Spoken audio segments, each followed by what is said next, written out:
우선은 성경, 그 다음에 책별로 성경을 어떻게 읽을 것인가, 두 번째, 그리고 프린트물, 이렇게 이제 세 개를 가지고 여러분과 같이 이제 이야기를 좀 나눌 겁니다. 우선은 프린트물을 같이 한번 볼까요?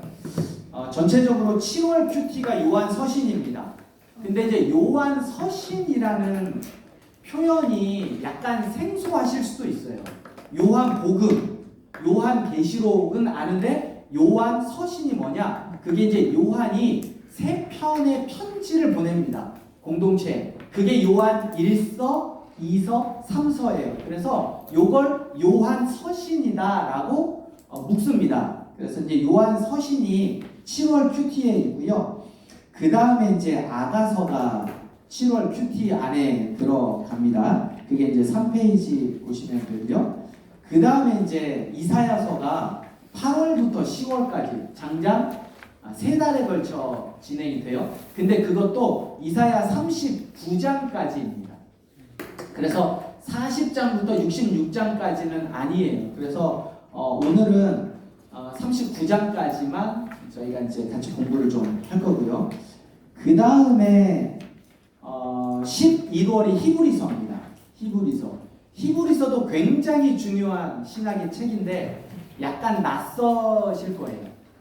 히브리서를 11월에 큐티를 할 거고요. 그 다음에 이제 12월이 에스라서입니다.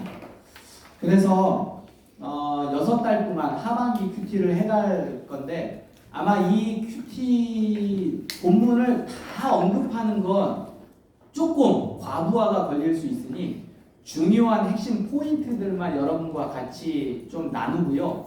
그 다음에 이제 큐티를 해가면서 또 설교를 해가면서 여러분과 더 깊이 있게 좀 나누겠습니다.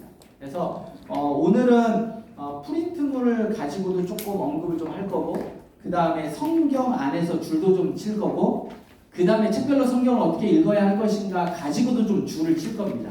그래서 이 세 가지의 범위를 좀 가지고 개념 정도 아신다. 그리고 6개월 동안 여러분이 나름 공부한다. 그런 생각을 하셔야 돼요. 그래서 오늘은 다 하는 게 아니라 어떻게 큐티를 잘 할 수 있을지 방법만 가르쳐 드린다. 아셨죠? 그 다음에 여러분들이 이 책별로 성경을 어떻게 읽어야 할 것인가를 가지고 조금 더 깊이 있게 가고 그 다음에 큐티 묵상을 해 간다. 라는 생각으로 좀 하시면 좋을 것 같고, 그 다음에 이제 중요한 건 Q&A가 중요해요. 그래서 12시가 딱 끝나면 12시일지 잘 모르겠지만 어쨌든 좀 질문, 이거 좀 이해가 안 됐는데 라고 하는 건 체크를 해 놓으시고 넘어가지 말고 저와 함께 나누시면 좋을 것 같습니다. 자, 요한서신 우선 프린트물을 같이 보겠습니다. 그 맨 위에 단락을 이게 녹음이 되고 있기 때문에 제가 읽겠습니다. 그리고 아마 오늘 참석하지 못하신 우리 성도님들 요거 가지고 1.2배속 정도로 돌려서 빨리 보시면 좋을 것 같습니다. 자, 제가 읽을게요. 사도 요한이 기록한 성경을 요한 문헌이라고 한다. 여기에는 요한복음, 요한서신, 요한계시록이 포함됩니다. 요한 문헌에는 요한복음, 서신, 계시록이 포함되고 요한 서신에는 1서, 2서, 3서가 포함됩니다. 김시현 씨. 이 눈을 감으시면 안 돼요. 아셨죠? 그래서 집중해서 보셔야 돼요. 이게 앞에 담임쌤이 보면 다 알아요. 누가 자는지, 누가 눈 뜨는지, 집중하는지 안 하는지. 자, 요한 문헌은 주로 1세기 후반에 기록되어져 있으며 요한복음과 요한서신은 1세기 말 거짓 교사들, 특별히 영지주의, 뒤에 보면 제가 설명을 할 텐데요. 요한이 쓴 요한 문헌들은 다 영지주의 관련되어져 있다라고 보시면 돼요. 그거는 상당히 좀 깊이 있는 거기 때문에 제가 시간이 허락되면 조금 더 이야기를 해드리겠습니다. 그리고 말씀드렸던 것처럼 요한 서신은 사도 요한이 기록한 3편의 서신인데 바울 서신과 대비되는 일반 서신에 속하게 됩니다. 요한은 성격이 불같았어요. 그래서 우레의 아들이라고 불릴 정도였고, 그래서 사실 사람과는 거리가 먼 사람이었고 메시아에 대한 지식도 많지 않았어요. 마가복음에 보면 예수님이 나중에 이 땅을 다 다스리시게 될 때 한편에는 요한을, 한편에는 야고보를, 왜 이렇게 우편에는 좌편은 이렇게 이야기해서 메시아의 사역에 대해서 전혀 알지 못했던 그 요한이 요한 서신을 썼다는 것에 대해서 여러 가지 이게 너무 다른데라는 반론이 있었지만 복음을 듣고 주님의 제자가 된 요한의 신앙, 인품 그리고 세월을 거듭하면서 변화되었을 거기 때문에 요한의 저작이라고 보는 데는 전혀 문제가 되지 않습니다. 자, 요한 1서에 보면 여러분이 이제 요거는 참고로 한번 읽어보시면 좋고요. 세 번째 줄에 보면 요한 1서는 장엄한 그리스도의 복음의 진수를 아주 간결 명료하게 표현했다. 이게 그리스도 복음의 진수가 딱 이거예요. 사랑, 구원 이거거든요. 그러니까 그걸 아주 잘 요약해 놓은 게 요한 1서다라는 거예요. 그래서 요한 1서는 하나님의 은혜를 중심으로 한 신학 사상을 체계화한 바울의 사상, 이건 이제 복음, 은혜로 복음을 은혜로 구원을 받는다라는 바울의 사상, 거기에 이제 성육신, 하나님이 인간이 되셨다라는 성육신과 믿음의 행실을 강조한 야고보서의 사상이 아주 잘 통합되어진 걸로 통합된 성경으로 평가하고 있습니다. 그래서 사도 바울은 요한 1서에서 그리스도의 성육신을 부정하는 거짓 교사들, 특별히 영지주의자들에 대해서 이야기하고 있고, 그 다음에 기독교 이론을 체계적으로 변증하는 동시에 형제 사상을 실천하는, 야고보가 강조했던 형제 사상을 실천하는, 그래서 당시 기독교 공동체인 교회를 온전하게 보존하고 발전시키도록 성도들을 권면합니다. 이 점에서 요한 1서는 굉장히 중요한 성경으로 얘기가 되고 있고요. 요한 2서와 요한 3서도 동일합니다.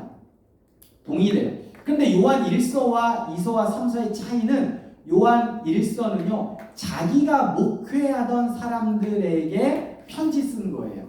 그래서 인사말이 없습니다. 이 서신 중에 유일하게 이 요한 1서만큼은 인사말이 없어요. 바울 서신도 인사말이 다 있고 요한 2서와 3서도 인사말이 있거든요. 근데 요한 1서만 서신인데 인사말이 없어요. 왜 그러냐? 굳이 인사말을 하지 않아도 될 수신자였을 거다. 그러니까 당시 자기 교회에게, 주로 이제 소아시아의 에베소 지역에서 목회하고 있었기 때문에 그들에게 편지했을 거다. 그리고 요한 2서와 요한 3서는 인사말이 있는 걸로 미루어 볼 때 그가 목회했던 곳을 조금 넘어서 편지를 썼을 거다. 그러나 요한 2서와 3서도 내용은 똑같다라는 겁니다. 아셨죠? 그래서 이제 그렇고요. 이 페이지를 넘어오면 영지주의는 있습니다. 영지주의는, 자, 이거를 원래는 이거 한 사람씩 돌아가면서 읽기로 돼 있는데 이게 녹음이 안 될 수 있어가지고 제가 혼자 다 쇼맨십을 하고 있습니다 지금. 자, 우선 영지주의 들어봤다. 그래도 많이 들어보신 거예요. 이 정도면 들어보신 거고. 자, 들어봤는데 내가 조금 말할 수 있다. 영지주의에 대해서. 이게. 우리 집사님이 손 드셨어요. 이게 왜 손을 잘 안 드시냐면 시킬까봐 손을 안 드시는 경향이 있는데, 집사님이 이렇게 한번 영지주의에 대해서 아시는 부분까지만 이렇게 말씀을 한번 해주시면 좋을 것 같습니다. 이게 이제 이 카메라 돌리는 못하는 네, 카메라를 돌리기 전에 영지는 예수님께서 영으로 오셨다는 사상을 얘기한 이단으로 알고 있습니다. 예. 좋습니다. 어차피 카메라 돌렸으니 또 영지주의. 너 뭐 긴장하고. 최상환 영지주의 아는 데까지? 동일하게. 신도훈 아는 데까지? 영은 성스럽고 잠깐만 이게 자. 영은 성스럽고 육체는 악하다는 사상이라고 알겠습니다.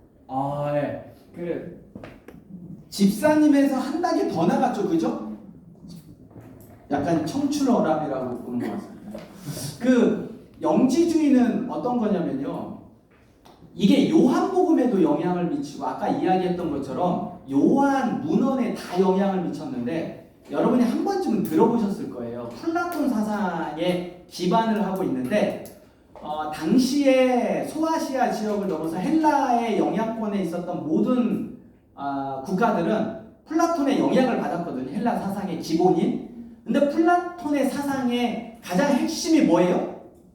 이데아죠. 그러니까 영은 이데아 사상에 의하면 영은 거룩하고 선하고 반면에 육체는 악하다. 요게 이제 이데아 사상의 아주 대표란 말이죠. 그래서 지금 우리가 보고 있는 요 실체는 진짜가 아니다예요.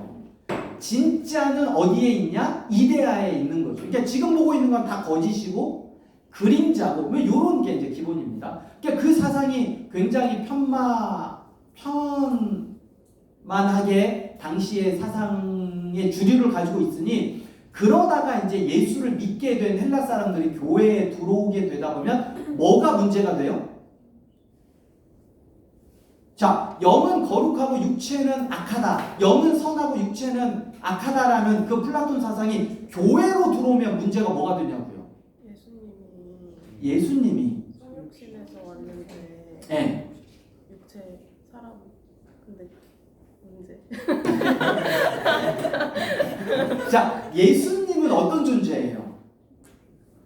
하나님이면서 100% 하나님이면서 신이면서 영이면서 또 100% 사람이고 인간이시라는 거죠. 근데 이게 플라톤 사상에 의하면 말이 안 되는 거예요.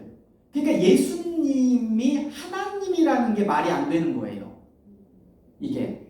그러니까 이제 그게 들어오니까 그 거짓 교사들이 사실 영지주의라는 말은 1세기에는 없었어요. 3세기 정도로 넘어가면서 그 영지주의가 그노시스라고 확립이 됐지만 요 안에 이제 그런 사상이 있는 거죠. 그러다 보니 마테마가 누가 가지고는 복음서가 변증이 안 되는 거예요.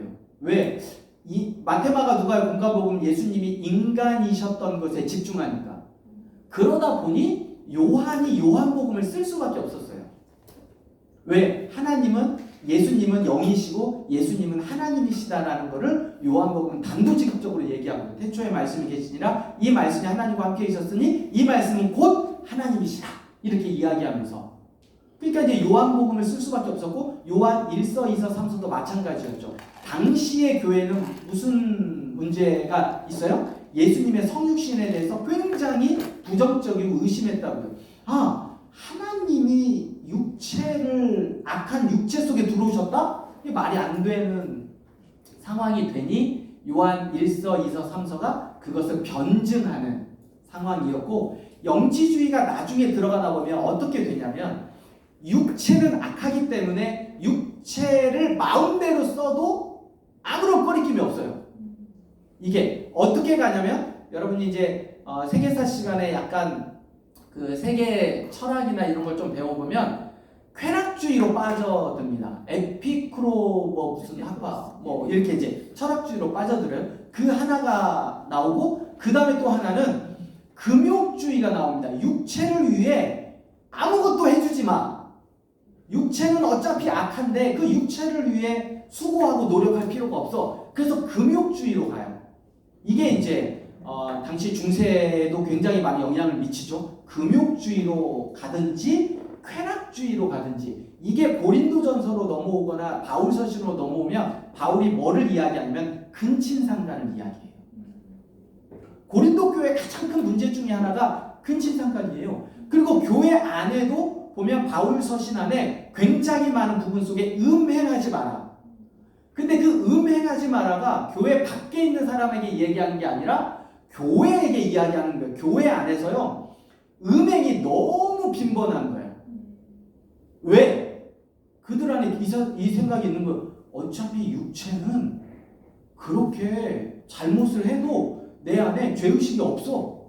그러니 음행을 범하고 심지어는 근친상간까지 하는 그런 일이 교회 안에 있어도 교회 안에 그 도덕적으로 너무 민감하지 못하는 거예요. 왜? 그 영지주의에 영향을 끼치는 거죠. 오늘날 한국 교회 안에 유교와 불교의 문화가 들어오지 약간 기복주의 불교의 기복주의가 들어와서 기도하면 복 받는 것 같고 다 성공해야 되는 것 같고 내가 그 뭐죠? 비나이다 하면 신이 뭔가를 들어줘. 이게 기독교는 이미 복을 받은 종교예요. 이미 예수 그리스도를 통해서 가장 귀한 생명을 받은 종교거든요. 그러면 가장 그 구원을 받은 자로 기쁘게 살아가야 되는데 우리 안에 그 불교의 영향이 들어오다 보니 그거 외에도 우리 안에 세속적으로 요구하는 게 너무 많아. 기도하면 다 들어줘야 돼. 이런 좀 그런 게 이제 우리 안에 들어온 것처럼 당시에도 이제 그런 영지주의 영향이 굉장히 초대교회에 영향을 미쳤다라는 거예요. 그거를 요한 1서, 2서, 3서를 여러분이 보면서 성육신 부분을 잘 캐치를 하셔야 되고 그 다음에 이제 영지주의의 잘못된 사상들을 잘 여러분이 좀 생각하시면서 묵상하시면 좋을 것 같습니다. 요한 1서 우리 책별로 성경을 어떻게 읽어야 할 것인가를 한번 보시면 자 그게 519페이지가 요한 1서로 되어 있나요? 여러분 이제 새 책이고 저는 옛날 책이거든요. 557페이지. 네? 557페이지. 557페이지가 요한 1서로 되어 있어요. 네. 그러면 제 거는 519페이지로 되어 있으니 개정판에는 대략 한 40페이지가 뭔가 추가가 됐나 보네요. 그렇습니다. 자, 요한 1서 보면 그 다음 페이지 둘러보기 있죠? 둘러보기 있죠? 그 다음 페이지? 네. 맞나요? 네. 거기에 보면 아래에서 한 중간 정도 보면 요한의 1차적 관심은 세 가지이다. 있습니까? 네. 네, 거기에 첫째 성육신 밑줄 그으시고 둘째는 형제 사랑 마지막으로는 죄와 하나님의 자녀됨의 관계이다. 네, 요게 요한 1서의 중요한 포인트입니다. 성육신 이건 영지주의에 대한 그 반론이고 형제 사랑은 아까 이야기했던 것처럼 그리스도의 가장 복음의 핵심은 하나님의 사랑. 예를 들면 어떤 율법학자가 예수님께 묻잖아요. 가장 큰 계명이 뭐냐라고 이야기할 때 뭐라고 대답하죠? 예수님께서 무슨 사랑? 가장 큰 계명이 뭐예요? 내 몸과 마음과 뜻과 정성과 모든 것을 다하여 하나님을 사랑하라. 이것이 크고 첫째 되는 계명이다. 둘째는 그와 똑같으니 내 이웃을 내 몸과 같이. 이게 복음이란 말이죠. 그러니 하나님을 사랑하는 것 못지않게 누구를 사랑하는 게 중요하다? 형제를 사랑하는 게 중요하다라고 요한 1서가 이야기하고 있다고요. 그리고 나서 죄와 하나님의 관계. 요게 이제 둘러보기의 가장 큰 핵심이에요. 그래서 그 밑에 보면 성육신은 1장 1절과 4절 그렇게 쭉 나와 있고 두 번째는 그 밑에 보면 그리스도인의 형제 사랑의 주제는 되어 있죠. 밑줄 그으셔야 되고 그 다음에 이제 그 밑으로 조금 내려오거나 다음 페이지 보면 죄에 대한 주제는 이렇게 되어 있어요. 그래서 요게 요한 1서의 핵심이다. 그죠? 그죠? 네. 따님? 맞죠? 그 보셔야죠. 저를 보시면 안 되고. 그죠? 거기 이제 언니랑 같이 보셔야 됩니다. 자, 그 다음에 이제 주목하기에 보면, 여러분 주목하기에 보면, 요한 1서를 읽을 때는 요한이 거짓 선지자들에 대하여 말하는 내용을 유의하여 잘 살펴보라 라고 이야기하면서 제가 이야기했던 이야기를 하고 있고요. 거기 밑에 보면 밑에서 하나 둘 셋 넷 다섯 번째 보면 이 소논문의 놀라운 점은 요한이 매우 적은 수의 어휘를 사용하여 참으로 많은 주장을 할 수 있고 보이시나요? 네. 자, 거기에 보면 여러분 단어의 반복이 굉장히 많습니다. 요한 1서는. 그래서 그거를 한번 좀 체크를 잠깐 할 겁니다. 그래서 여러분 요 책은 둘러보기와 주목하기는 계속 한번 여러분 꼭 표시를 하셔서 보셔야 돼요. 자, 요한 1서 성경으로 가겠습니다.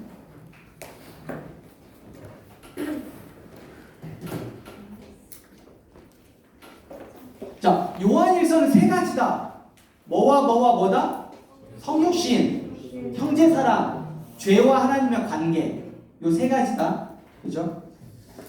자, 1장 1절부터 보면 여러분이 생명, 빛, 사귐에다 동그라미 쓰셔야 돼요. 생명, 빛, 사귐. 1장 1절부터 10절까지 보면 쭉 눈으로 보면서 오늘 다 줄 안 쳐도 돼요. 생명, 빛, 사귐에다 동그라미 치시면 됩니다. 하나님은 생명이시고요. 빛이세요. 그래서 하나님과 사귐이 필요하다는 거예요. 어두움이 아니라 빛과 생명과 사귀어야 된다라고 이야기를 하고 있어요. 자, 2장 1절부터 11절까지는 계명과 말씀에다 동그라미 있어요. 계명과 말씀. 3절, 4절, 그 다음에 5절에 말씀, 7절, 8절 계명. 그리고요 12절에 보면 자녀들아, 거기다만 줄 치세요. 13절에 아비들아, 그 다음에 청년들아, 14절에 아이들아, 그 다음에 14절에 아비들아, 청년들아, 이렇게 이야기를 하고 있고요. 16절, 17절 다 밑줄 치시고요. 16절, 17절 다 밑줄 치시고요. 자, 18절에 적그리스도 2번 나옵니다. 밑줄 치시고요. 그 다음에 2장 22절 밑줄 치시고 24절부터 28절에는 거하라에 동그라미 치십니다. 거하라.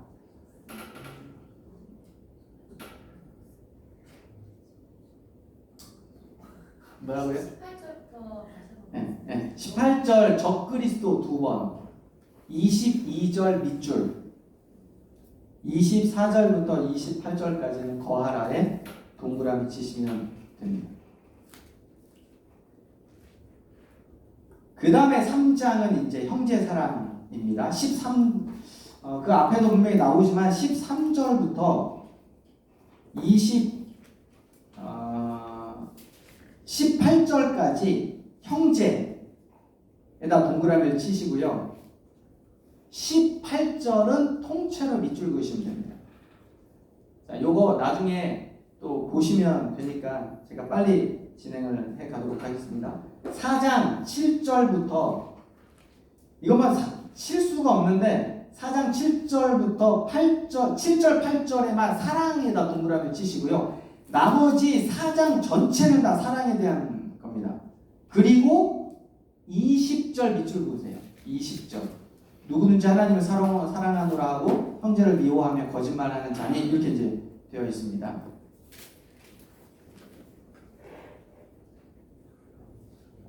그리고 이제 5장도 사랑에 대한 겁니다. 5장 1절부터 12절까지는 여러분 그냥 다 줄쳐놓으셔야 되는데 다 줄쳐놓기가 어려우니 5장 1절부터 12절까지는 중요 별표를 좀 해놓으시면 되겠습니다. 이게 하나님과 마지막 겉면에 사도 바울 사도 요한 전체가 사실은 요한일서 전체의 결론격이다라고 얘기를 하시면 되겠습니다. 5장 1절부터 12절은 그렇습니다. 그리고 하나 마지막으로 5장 14절 15절 밑줄 그으시면 됩니다. 14절 15절. 그를 향한 우리의 가진 바 담대함이 이것이니 그의 뜻대로 무엇이든 구하면 들으십니다. 우리가 무엇이든지 구하는지를 들으시는 줄 알지? 우리가 그에게 구하는 그것을 얻은 줄 또한 아느니라. 뭐를 구해야 할까요? 여기서 여러분 그를 향하여 우리가 무엇이든지 구하는 바는 요렇게 5장 14절 15절만 따로 딱 떼내가지고 이야기하면 모든 게 다 나오지만 성경의 문맥상에서 5장 14절하고 15절을 딱 보면 우리가 뭘 구해야 될까요? 그리스도의 성육신. 그러니까 그리스도가 왜 하나님이신 분이 인간이 되셨는가? 두 번째는 형제 사랑. 세 번째는 하나님과의 관계, 사귐. 이 안에서 무엇이든지가 들어가야 된다는 거예요. 그러니까 뭐든지 구하라고 그래가지고 다 내 자신을 위해 구하는 게 아니라 문맥 안에서 여러분이 꼭 보셔야 됩니다. 요한 2서 3서는 굉장히 짧지만 사실 요한 2서는 요한 1서의 축약본이고 요한 3서는 여기에 전도자만을 조금 더 배려하라고 했기에 그거는 이제 여러분이 책별로 성경을 보거나 프린트물을 보셔도 충분합니다. 아가서로 가겠습니다. 프린트물 3페이지입니다. 자, 요한 1서는 세 가지가 뭐라고요? 성육신, 형제사랑, 죄와 하나님과의 관계. 근데 거짓 교사들이 들어왔는데 그 거짓 교사들은 뭐에 영향을 받았다는 거야? 영지주의. 영지주의는 뭐예요? 영과 육의 이원론. 그래서 이게 교회 안에 뭐가 문제가 되냐? 예수 그리스도가 하나님이시면서 인간인 사실을 영지주의가 이단적으로 잘못 이야기를 하고 있다는 거죠. 그게 확장이 되면 쾌락주의와 금욕주의로 가는데 그 영향이 교회에 신약 교회에 굉장히 영향을 많이 미쳤다. 오늘날 우리도 유교와 불교적인 또 샤머니즘적인 그 영향이 교회 안에 많이 들어와 있다. 요거를 이제 우리 같이 생각해 봐야 된다는 거예요. 자, 아가서 같이 가겠습니다. 아가서는 책별로 성경을 읽어야 할 그러니까 이 더글라스가 이야기한 것과 보수주의자들이 이야기하는 게 조금 다릅니다. 예를 들면 더글라스가 이야기하는 아가서의 저자는 잘 모르겠다예요. 근데 보수주의자들이 이야기하는 아가서의 저자는 솔로몬입니다. 그렇기 때문에 참고로 드립니다. 책별로 성경을 읽어야 할까? 이게 이제 바이블이 아니기 때문에 이것도 어떤 이제 신학 안에 있기 때문에 여기에서 이야기하는 아가서의 저자와 보수 교회가 이야기하는 저자가 좀 다르다. 뭐 이건 이제 참고로 여러분이 하시면 좋을 것 같습니다. 근데 저는 아가서의 저자를 솔로몬으로 이야기를 하고 가겠습니다. 왜냐하면 여러분 아가서를 한번 보면 아가서가 시가선에 나옵니다. 잠언, 전도, 아가서. 아가서 1장 1절이 솔로몬의 아가라라고 이야기하고 있기 때문에 보수 교회는 이걸 넘어설 수가 없어요. 성경이 딱 이야기하는 영역을 넘어설 수가 없습니다. 그래서 솔로몬의 아가라 하기에 솔로몬이 저자다라고 이야기를 합니다. 그래서 이제 그런 부분을 여러분들에게 이제 말씀을 드리고요. 그래서 그 큐티 프린터물은 아가서는 이스라엘 왕 솔로몬과 술람미의 포도원치기인 한 여인의 아름답고 순결한 사랑을 담고 있는 연가 형식의 시다. 아가는 여러분 그래서 시편, 잠언, 아가, 전도, 욥기 이거는 가능하면 개역 성경으로 보지 마시고 쉬운 성경으로 보시는 게 더 좋아요. 네. 이게 시기 때문에 이 개역 성경은 직역을 해놓은 게 많거든요. 그러니까 시적인 그런 운율을 잘 못 느껴요. 근데 쉬운 성경이나 표준 세번역으로 가면 조금 더 시적으로 좀 의역해놨어요. 그래서 저는 그걸 추천해드립니다. 추천해드려요. 그래서 이제 아무튼 그런 연가, 사랑하는 사람을 그리워하는 노래로 되어져 있습니다. 그런데 아가서는 굉장히 적나라한 표현들이 많이 나와요. 그래서 마지막까지 구약에서는 아가서를 정경으로 채택해야 되냐 말아야 되냐에 대한 논의가 굉장히 많았습니다. 왜냐하면 당시 유대인들이 보더라도 이게 너무 낯뜨거운 표현들이 적나라한 표현들이 정말 많고 하나님 뭐에 대한 이야기는 하나도 또 안 나와요. 이런 거기 때문에 참 이게 성경이 맞냐라는 이제 있었는데 오랜 논란 끝에 정경으로 채택된 이유가 있습니다. 그게 남녀간의 사랑 이면에 하나님이 신부를 향한 솔로몬이 술람미 여인을 향한 그 마음이 결국 하나님이 신부된 교회를 향한 백성들을 향한 마음으로 가기 때문에 정경으로 된 거고요. 책의 제목에 보면 아가라는 말은 사실 영어 성경에 보면 Song of Songs라고 되어 있어서 노래들 중에 가장 뛰어난 노래, 가장 탁월한 노래 이렇게 되어 있는데 이제 저희 한글은 한역, 그러니까 이제 한문을 번역해서 나왔기 때문에 아름다운 노래 이렇게 해서 아가서 이렇게 번역이 좀 된 겁니다. 책의 저자는 솔로몬인데 여러 가지 책에 보면 논란의 여지는 좀 있다라고 우리가 보면 될 것 같습니다. 그래서 아가서를 우리 그 책별로 성경을 어떻게 읽어야 될 것인가에 좀 보면요.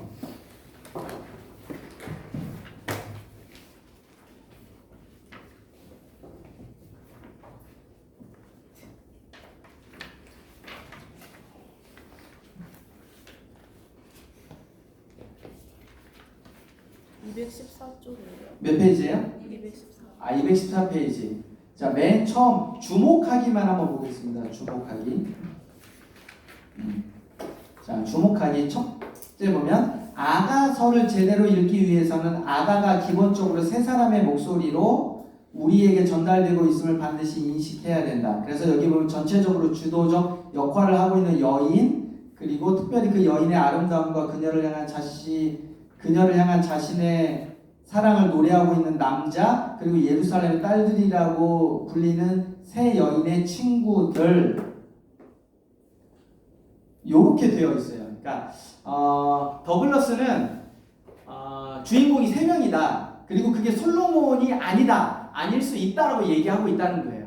그래서 여러분이 그걸 주목하기로 보면 좀 다른데? 라고 이제 이야기를 할 것 같아서 제가 이제 그런 부분들을 미리 넘겨드렸습니다. 그 다음 페이지에 보면 여러분이 체크하셔야 될 게 주목하기 다음 장 밑에서 세 번째 줄 이 시는 창세기 1장과 2장의 관점에서 읽어야 된다 있나요? 시는 뭐라고? 없어요. 217에 217에 있나요? 감사합니다. 217 밑줄 밑에 있어요? 위에 있어요?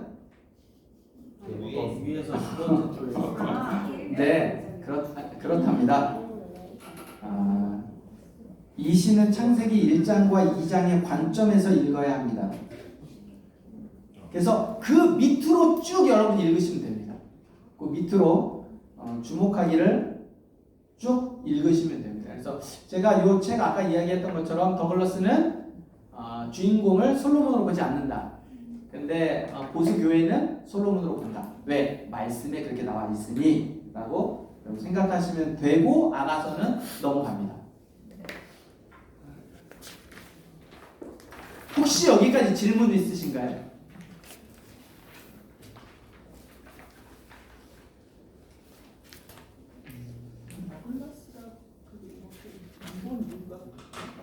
왜 그러냐면 사실은 이제 나중에 조금 얘기를 할 기회가 있어요. 비평학이라는 게 20세기에 굉장히 발전을 합니다. 비평학. 그러니까 아가서의 여러 가지 내용들, 그러니까 시를 어떻게 해석하느냐에 따라서 솔로몬이 썼을 수도 있고 솔로몬이 썼다고 보기에는 너무 애매한 영역들이 또 있거든요. 그래서 학자들마다 다릅니다. 아가서의 저자가 누구냐 여기에 대해서. 그래서 솔로몬이 어느 정도 일정 부분 썼을 텐데 이제 책별로 성경을 어떻게 읽을 건가에 보면 왜 솔로몬이 아닌지에 대해서 주장이 되어져 있어요. 그리고 제 핸드아웃에 보면 왜 솔로몬인지가 나와 있어요. 그래서 그 두 개를 한번 같이 읽어보세요. 근데 이제 제가 미리 말씀드리는 게 아마 헷갈리실 때 아니 이게 왜 솔로몬이 썼다고 난 들었는데 이 책별로 성경을 어떻게 읽을 건가를 봤더니 이건 솔로몬이 아니라는 얘기인데 이거 어떻게 된 거지? 라는 건데 그런 학자들마다의 의견이 조금 분분한 성경이 여러 권이 있습니다. 그래서 아가서가 왜 솔로몬이 아닌지는 약간 문법적이나 구조적으로 더글러스가 쓰고 있는 것에서 거기를 한번 쭉 권사님 읽어보시면 이런 의견도 있구나 라고 받아들일 수 있습니다. 아, 네. 대충 읽어봤는데 솔로몬이 저자인지 아닌지가 중요한가요? 아, 중요하다고 여기는 사람들은 중요하죠. 사실 자체가 중요하잖아요. 그렇죠. 이제 예를 들면 이 저자가 누구냐에 따라서 언제 쓰여졌느냐 이게 나오거든요. 그러니까 그러면 이제 예를 들면 솔로몬이 썼으면 솔로몬 시대의 그 상황에 맞게 해석해야 되는 거고, 솔로몬이 안 쓰고 굉장히 후대에 썼다라고 이야기하면 그 후대의 시대 상황에 맞게 성경의 문맥을 봐야 되기 때문에 약간 해석이 달라질 수 있는 거죠. 이게 그런 부분 때문에 저자가 누구냐가 성경을 볼 때는 조금 중요해요. 연구를 하자고 갈 때는 디테일하게 들어가면 술람미 여자가 실존 인물이냐 아니면 어떤 뭔가 추상적으로 그린, 그러니까 약간 시는 상징이면서 은유이면서 이러잖아요. 진짜가 아닌 것을 진짜라고 이야기하니 술람미 여인이 진짜 실존 인물이냐 아니냐 이런 부분 속에서도 우리가 이제 해석의 여지가 있기 때문에 그런 영역 속에서 저자가 누구냐, 저자가 누군지를 알아야 시대 상황과 배경이 어딘지를 알게 되는 이런 부분이 있어서 해석하는 데 미묘한 차이가 있기 때문에 저자가 조금 중요한 부분이 있습니다. 저희가 그러면 큐티를 할 때 아가서에 대해서 읽으면서 네. 적용을 해야 되잖아요. 그렇죠. 그럼 그걸 하나님과 저희와의 관계로 보고 적용을 해야 되는 부분이죠. 남녀 간의 사랑을 하나님이 교회를 사랑하는, 그리고 하나님이 자기 백성을 사랑하는 요 관점으로 보시면 됩니다. 네.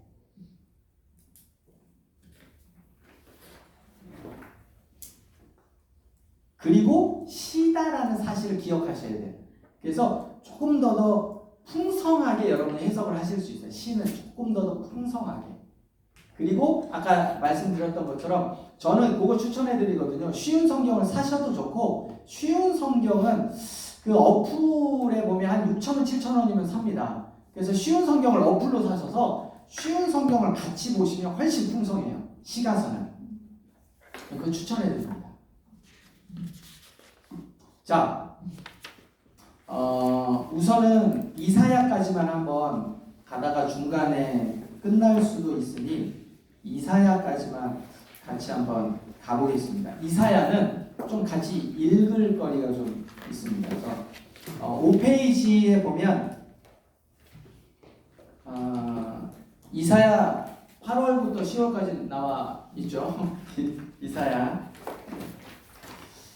자, 대선지서 중 첫 번째에 위치하며 모두 66장으로 기록되어 성경의 축소판 소성경으로 불린다.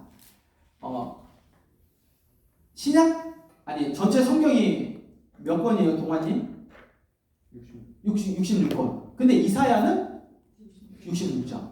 이사야를 성경을 두 부분으로 나누면 구약과 신약. 구약은 몇 권? 구약 몇 권? 39권. 구약이 39권? 네. 39권. 갑자기 창세기 출애굽기 생각나는 게 39권. 신약은 27권. 이사야를 두 부분으로 나누면 1장부터 39장까지, 40장부터 66장까지로 나뉘어져요. 그렇기 때문에 저희가 전반부는 1장부터 39장까지로만 봅니다.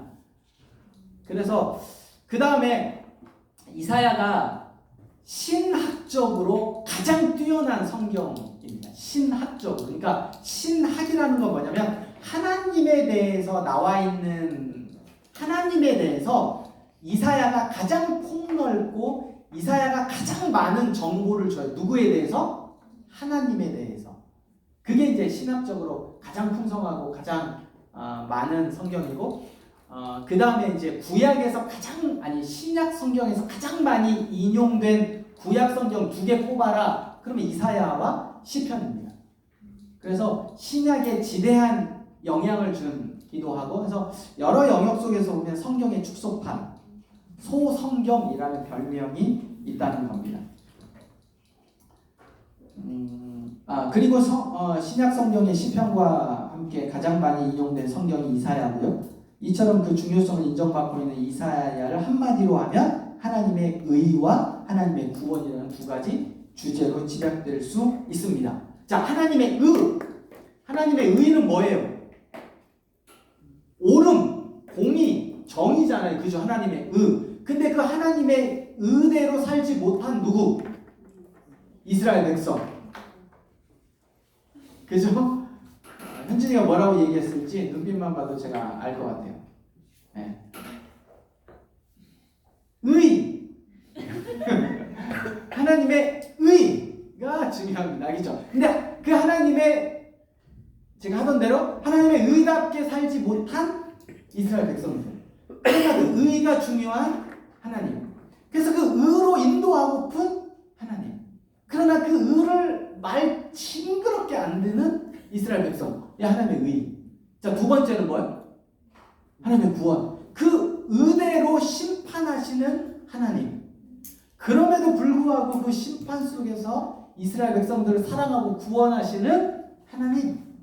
이게 이제 계속 반복적으로 나와 있는 게 이사야서입니다. 자, 이사야 전반부에는 불의하고 범죄하는 자를 향한 하나님의 준엄한 심판이 선포되고 있는데 여기에는 주변 나라들 또 열강들 말할 것도 없이 포함되고 택한 백성들이랄도 예외가 아닙니다. 하나님의 철저한 심판 가운데서 회개하는 자를 불쌍히 여기시고 구원하시는 바로 그 메시지가 바로 남은 자 사상이 됩니다. 자, 한편 이런 이사야서의 사상은 모든 예언서가 그러하듯 이중 구조로 이루어져 있습니다. 심판과 회복. 심판과 회복이라는 이중 구조. 여러분, 구약을 하나님의 심판으로만, 무서운 분으로만 보는 건 반절밖에 모르는 거예요. 하나님의 심판, 무서운 한 반절밖에 몰라요. 왜? 하나님의 구원과 회복이 반드시 나와 있어요. 그래서 이제 이사야서 성경에 체크할 때는 다른 부분을 체크하지 않고 하나님의 회복과 구원이라는 부분만 체크할 거거든요. 나머지는 이제 살펴보시면 되겠습니다. 책의 제목은 무조건 이사야입니다. 의견이 없고요. 저자도 마찬가지입니다. 의견이 없습니다. 한 가지 여러분 혹시 제1 이사야, 제2 이사야, 제3 이사야를 들어보셨다면 굉장히 수준 높으신 분들이에요.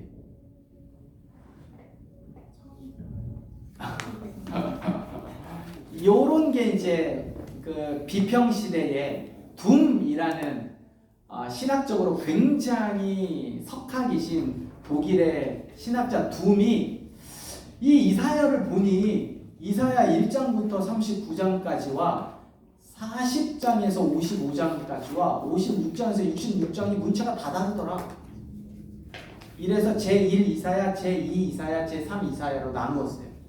왜 그러냐면 여러분 39장까지는 히스기야 이야기로 딱 끝나서 정확하게 무슨 말인지 알겠는데 40장부터 55장에 고레스가 등장을 합니다. 고레스가 누구예요? 석훈님? 고레스 누구야? 고레스 왕이? 포로들을 쫓았던 그렇죠. 바벨론을 멸망시키고 이스라엘 포로들을 귀환하게 한 페르시아의 왕이란 말이죠. 고레스가 딱 등장해. 어디에? 40장에서 55장 사이에 43장, 44장에 고레스가 딱 등장한단 말이죠. 누가 썼는데? 이사야가 썼는데 이사야는 언제 사람인데? 7세기 사람인데 7세기 사람 8세기와 7세기를 넘나들던 이사야가 6세기에 벌어졌던 고레스의 이야기를 쓴다? 이건 말이 안 되는 거지. 그래서 제2 이사야 40장부터 55장은 이 뒷시대에 썼을 거야. 왜? 고레스를 아는 사람이 썼겠지. 그리고 그 56장부터 66장은 더 뒤에 더 미래의 이야기가 더 나와요. 더 찬란한 화려한 이야기가 나옵니다. 그러니까 포로 귀환 시대에 썼을 거라고 생각이 안 되는 정도의 화려한 미래에 대한 이야기가 나오거든요. 그러니 요거는 언제 때냐면 포로 귀환하고 한참 후에 썼을 거야. 그래서 이걸 제3 이사야라고 불러서 제1 이사야, 제2 이사야, 제3 이사야 근데 결국에는 편집이 언제가 됐냐? 한 2세기 그 말에 어떤 3 이사야를 1 이사야의 권위에 포함시켜서 전체로 한 권으로 편집을 했을까? 요게 30년 전까지만 해도 정설이었어요. 이게 30년 전까지만 해도 1970년대까지만 해도 요게 신학계의 정설이었어요. 그래서 여러분이 이사야서를 공부하다 보면 조금 공부하다 보면 무조건 모든 책, 특별히 영어로 번역된 90%의 책은 1 이사야, 2 이사야, 3 이사야로 되어집니다. 그런데 이제 혜성과 같이 차일즈라는 정경론을 주장한 사람이 등장을 하고 난 다음에 이제 이게 신학계의 주의가 확 바뀌었거든요. 그래서 그런 이야기가 있다 정도는 여러분이 상식을 넘어서서 알고 있을 필요가 있다. 왜냐면 그래야만 이게 아니다라는 이야기를 아니까요. 그래서 이제 그 이야기를 했고, 그러면 기록 시기는 당연히 7세기가 되겠죠. 이사야 시대, 이사야 말기에. 기록 장소는 예루살렘이 되겠죠. 자, 이사야서에 나타난 하나님의 섭리. 자, 거기 보면 선지서 전반을 흐르는 두 줄기의 주제는 뭐예요? 심판과 구원이다. 하나님께 범죄하는 자는 결코 하나님의 준원한 심판을 피하지 못한다. 하나님의 백성일지라도 예외는 없다. 그럼에도 불구하고 하나님께 선지자를 보내신 목적은 뭐다? 죄를 깨닫게 하시는 것이다. 그러므로 선지자들은 그들의 죄를 지적하고 경고하며 그 결과와 심판이 무엇인지를 백성들에게 정확하게 알려준다. 그러므로 하나님께 범죄한 인생이 하나님의 심판을 피할 수 없음은 자명해진다. 하지만 하나님이 경고하시는 궁극적인 이유는 심판에 있지 않고 구원하심에 있다. 이게 중요한 거예요. 결국에는 하나님이 우리를 징계하시는 이유는 심판에 있지 않다라는 거예요. 뭐에 있다? 구원에 있다. 이 중요한 거죠. 이게 전반적으로 흐르는 구약의 큰 메시지입니다. 그래서 구약 성경을 오해하는 사람들이 많고요.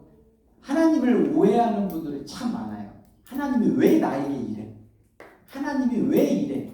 근데 그 하나님의 큰 그림 속에서는 징계가 포인트가 아니라는 거예요. 뭐가 포인트예요? 구원, 회복. 이게 이제 포인트죠. 그래서 의사가 환자에게 메스를 들이대는 이유는 치료고 병을 낫게 하기 위해서 메스를 들이대는 거니 그때까지는 참아라.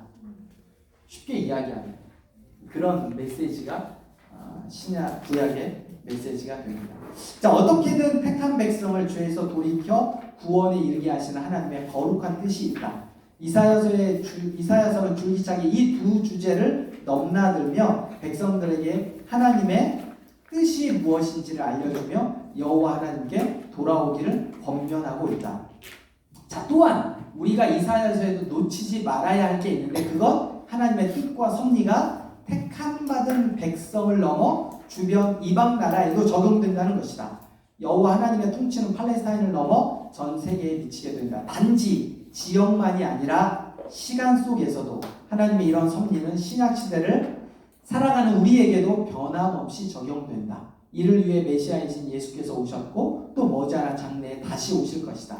이사야는 지금부터 2800년 전에 이미 세상 종말이 도래할 메시아의 심판과 구원 사역을 내다보고 교훈하고 있는 것임을 잊지 말아야 된다. 자, 하나님의 의와 하나님의 구원이 실질적으로 이스라엘 백성들에게 미치는 거죠.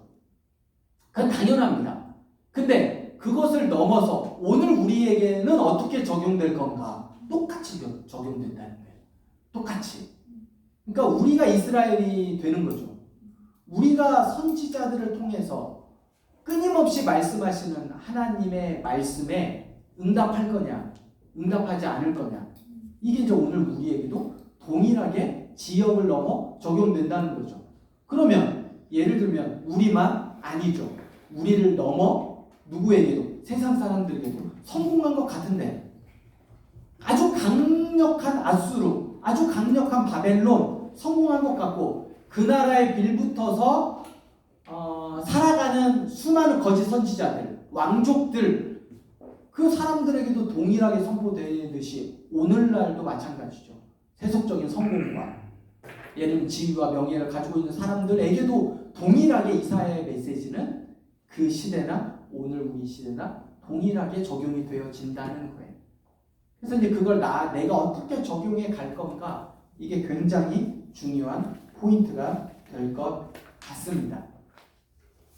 자, 여기까지 오전 타임은 하고요. 그 다음에 이제 오후 타임에는 책별로 성경 이사야와 성경의 체크를 조금 해보고, 그 다음에 이제 중요한 포인트가 히브리서하고 에스라입니다. 그렇게 좀 적용을 하겠습니다. 식사가 어떻게 되나요? 왔습니까? 아, 좋습니다. 왔으니 안 왔으면 제가